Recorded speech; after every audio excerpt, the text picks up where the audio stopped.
যাদের হৃদয়ে আছে আল্লাহর ভয়, তারা কবু পথ ভুলে যায় না। আল্লাহর প্রেম ছাড়া এই দুনিয়া কারো কাছে কোনো কিছু চায় না। যাদের হৃদয়ে আছে আল্লাহর ভয়, তারা কবু পথ ভুলে যায় না। আল্লাহর প্রেম ছাড়া এই দুনিয়া কারো কাছে কোনো কিছু চায় না। রাতের আধারে যারা সে দাঁতে রয়, দু চোখের শ্রুতে নদী যেন বয়। রাতের আধারে যারা সে দাঁতে রয়, দু চোখের শ্রুতে নদী যেন বয়।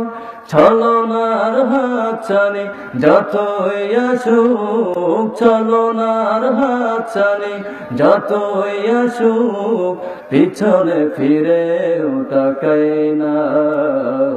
যাদের হৃদয়ে আছে আল্লাহর ভয়, তারা কবু পথ ভুলে যায় না। আল্লাহর প্রেম ছাড়া এই দুনিয়া। দিন কায়েমের পথে যারা অবিচল, তারা হলো আল্লাহর প্রিয়জন। বাতিলের কাছে যারা হার মানে না, সংগ্রাম করে যায় বড়। হেরার আলোতে যার হৃদয় রঙিন, হাতে আল কোরআনের দীপ্ত সঙ্গীন।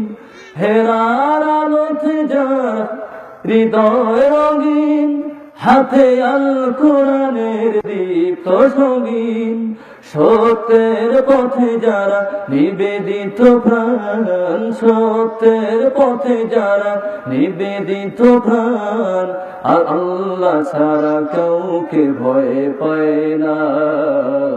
যাদের হৃদয়ে আছে আল্লাহর ভয়, তারা কবু পথ ভুলে যায় না। আল্লাহর প্রেম ছাড়া এই দুনিয়ায় কারো কাছে মাথা নত করে না। ঠিক না? আল্লাহ ছাড়া কারো কাছে মাথা নত করা যাবে? ও আল্লাহর বান্দারা, আল্লাহ ছাড়া কারো কাছে মাথা নত করা যাবে না। যারাই আল্লাহ ছাড়া অন্য কোনো মানুষের কাছে, জীব জন্তুর কাছে, মূর্তির কাছে মাথা নত করেছে, তারাই জাহান্নামী হয়ে গেছে। ঠিক না? এই জন্য আল্লাহ ছাড়া কারো কাছে মাথা নত করতে রাজি সবাই। তো হাজির আজকে বালাই পশ্চিম পাড়ার যুবকদের উদ্যোগে আয়োজিত তাফসীরুল কোরআন মাহফিলের সম্মানিত প্রধান অতিথি এবং সম্মানিত সভাপতি, ওলামায়ে কেরাম এবং সামনে বসা আমার দিনদার মুসলমান ভাই ও বোনেরা, আপনাদের সামনে সালাম আবার দিচ্ছি। আসসালামু আলাইকুম ওয়া রাহমাতুল্লাহ। আমি আপনাদের সামনে জানতে চাচ্ছি আপনারা কেমন আছেন? এই যে আমাদের সুস্থ রাখছেন কে? আবার অসুস্থ রাখার মালিক কে? সব সময় শুকরিয়া আদায় করবো কার? খাওয়ার সময়, অসুস্থ হওয়ার সময়, মাঝে মাঝে বউকে মারার সময়। বউকে মারা যাবে? সবাই বলেন। বউকে যারা মারে তারা হলো নামধারী মুসলমান।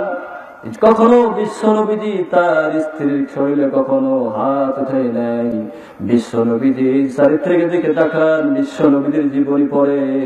বিশ্ব নবীজি কখনো তার বিবির সঙ্গে চোখ রাঙে কথা বলে নাই। কথা বল ঠিক কিনা? এই জন্য আমরা বিবিদের শরীরে হাত উঠাবো? ও ভাইরা মুসলমান বন্ধুরা, গভীর মনোযোগ দিয়ে শোনেন। আল্লাহ রাব্বুল আলামিন মানুষকে পৃথিবীতে পাঠিয়েছেন তার গোলামি করার জন্য। তাই বলে আজকে দুনিয়াতে সে আল্লাহর গোলামি বাদ দিয়া মানুষ ওই মূর্তি পূজার দিকে দৌড়ে আসে না নাই? হালাল বাদ দিয়ে হারামের দিকে দৌড়ে আসে না নাই? সবার তো হাজির, আমরা শুকরিয়া আদায় করে দিলাম কার? আল্লাহ রাসূল সাল্লাল্লাহু আলাইহি ওয়াসাল্লাম হাদিসের মধ্যে বলেন যে মানুষ দুইটা জিনিস থেকে গাফেল থাকে। কয়টা? সবাই বলেন। দুইটা জিনিস থেকে মানুষ গাফেল থাকে। এক নম্বর হলো আল্লাহর কাছে সুস্থতা চায় না, 2 নম্বর হলো আল্লাহর কাছে নেক হায়াত চায় না। যারা আল্লাহর কাছে সুস্থতা জিন্দেগি চায় আর যারা আল্লাহর কাছে নেক হায়াত চায়, আল্লাহ রাব্বুল আলামিন তার সুস্থতা এবং নেক হায়াত দিয়ে দেন। কন্যা সুবহানাল্লাহ। রাজি আছি, আমরা রাজি আছি। এজন্য সব সময় সুস্থতা চাইবো কার কাছে? আর যখনই অসুস্থ থাকবো শুকর আদায় করবো কার? সব সময় অসুস্থ থাকি, চিন্তায় থাকি, টেনশনে থাকি, সব সময় আল্লাহ তাআলার আমরা শুকর আদায় করতে রাজি আছি। বনি ইসরাইলের জামানায় এক আবেদ ব্যক্তি ছিল, সে অনেক বছর হায়াতি পেয়েছে। অনেক বছর হায়াতি পাওয়ার পর সে মৃত্যুবরণ করে আল্লাহর কাছে উঠে যায়। তো আল্লাহর কাছে যখন উঠে যায়, এই বান্দাটার আল্লাহ রাব্বুল আলামিন তার আমলগুলো দেখতে থাকেন এবং হিসাব নিকাশ শুরু করে দেন। শুনতেছেন কথাগুলো? কথাগুলো শুনতেছেন?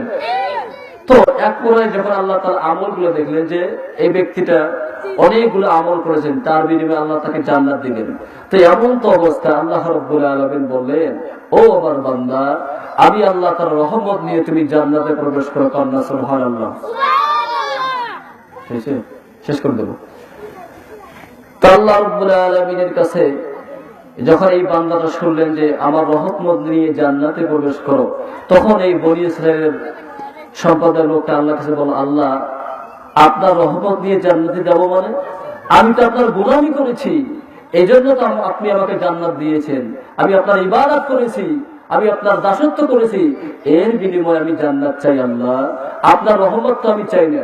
তখন আল্লাহ রাব্বুল আলামিন বলবেন, গোলাম, ও আমার বান্দা, তুমি গোলামি করেছো, ইবাদত করেছো, এর বিনিময়ে তো তুমি জান্নাত চাও। হ্যাঁ, এর বিনিময়ে তোমাকে জান্নাত দেব। তার আগে তুমি কয়েকটা প্রশ্নের উত্তর দাও। দুনিয়াতে থাকাকালীন আমি আল্লাহ তাআলা যা নিয়ামত দিয়েছি, এই নিয়ামতগুলোর হিসাব দিয়ে দাও। আল্লাহ রাব্বুল আলামিন বলবেন, গোলাম, আমি আল্লাহ তাআলা তোমার যে পানির ব্যবস্থা করে দে, এই পানির বিনিময়কে আমি আল্লাহ তোমার কাছে গ্রহণ করেছি। তখন আদম সন্তান বলবে, আল্লাহ, আপনি তো আমার কাছে পানির বিনিময় কিছু নেন নাই গো আল্লাহ।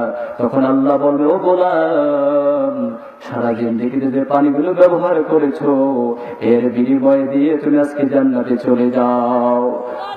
আদম সন্তান তখন আল্লাহর কাছে দিকে তাকিয়ে থাকবে, বলবে, আল্লাহ, আমার তো তেমন ক্ষমতা না, ও দয়ার আল্লাহ, তোমার রহমত নিয়ে জান্নাতে দিতে চাই। আবার আল্লাহ বলে, ও আদম সন্তান, আমি আল্লাহ তাআলা তোমার যে অক্সিজেন দিয়েছি, এর বিনিময়কে আমি আল্লাহ তোমার থেকে গ্রহণ করেছি।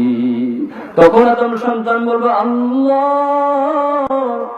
এর বিনিময়ে আমি কিছুই দিতে পারবো না, ও দয়ার মালিক, আমার কাছে দেওয়ার মতন কিছুই নাই রে আল্লাহ।